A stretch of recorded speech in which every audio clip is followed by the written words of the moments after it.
Hi everyone, ఈరోజు మనము వరలక్ష్మి వ్రతం 3వ శుక్రవారం అండి. అమ్మవారికి నైవేద్యం పరమాన్నం ఎంతో ఇష్టమైన 2-3 రకాలు కలిపి ఒకే పరమాన్నం చేసుకున్నాము. ఒక గిన్నె తీసుకొని ఒక గ్లాస్ రైస్ వేసుకుందామండి. ఇంకా మనము శనగబాయలు తగినన్ని వేసుకుందాం, చేత్తో అయినా వేసుకోవచ్చు.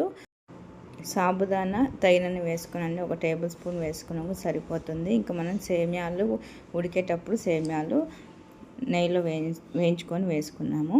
ఇంక ఇవి వేసాం కదండి, 2-3 సార్లు వాష్ చేసుకున్న తర్వాత ఒక చెంబు నీళ్ళు వేసుకున్నామండి బాగా ఉడకనీకే. చూడండి, ఈ విధంగా బాగా ఒక 10 నిమిషాలు నానబెట్టుకోవాలి. ఇంకా మనం స్టవ్ ఆన్ చేసుకొని స్టవ్ మీద పెట్టుకుందామండి. ఇంకా మనము మీడియం ఫ్లేమ్లో ఒక 10 నుంచి 15 నిమిషాలు ఉడికించుకోవాలండి. ఈ విధంగా ఆవిరి పట్టాలి. చూడండి, రైసు ఇంకా శనగబాయలు సాబుదానా కూడా ఉడికిపోతాయండి, ఎందుకంటే నానబెట్టుకున్నాం కదా 10-15 నిమిషాలు. చూడండి, ఈ విధంగా బాగా ఉడికిపట్టి అన్నం అనేది బాగా ఉడికిపోవాలి మనం ఏవైతే వేసామో.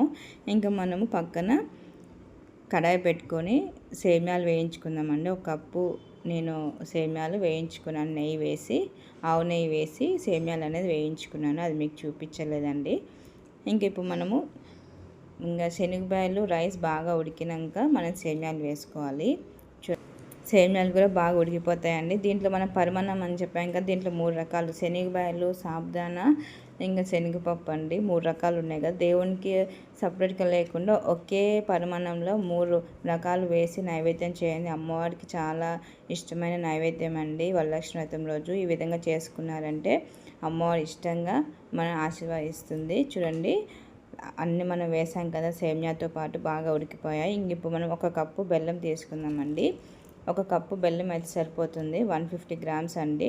దంచుకొని ఈ విధంగా, లేదంటే మీ దగ్గర బెల్లం పొడి ఉన్నా కూడా పొడి 1 కప్పు వేసుకుంటే సరిపోతుంది. బెల్లం వేసాక మీడియం ఫ్లేమ్లో పెట్టి మనం ఉడికించుకోవాలండి.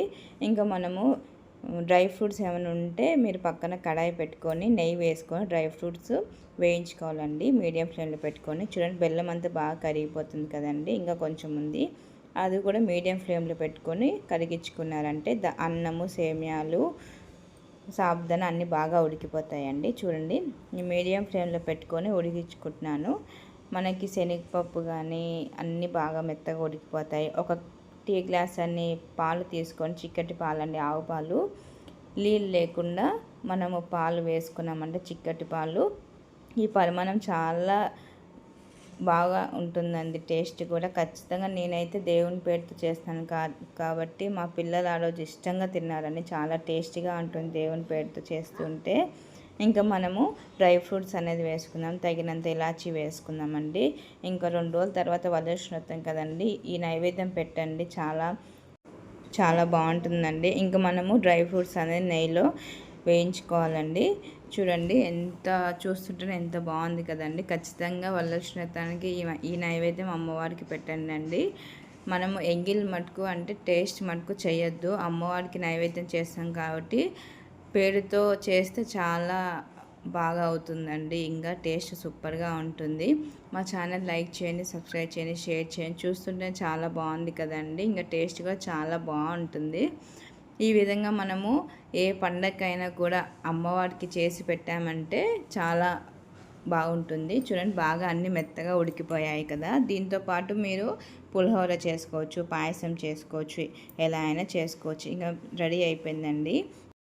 ఇంకా స్టవ్ ఆఫ్ చేసి సర్వింగ్ బౌల్కి సర్వ్ చేసుకోనండి. ఫస్ట్ దేవునికి నైవేద్యం పెట్టినాక మళ్ళీ మీరు తినండి. ఎలా ఉందో చెప్పండి కామెంట్ రూపంలో. Like and subscribe my channel.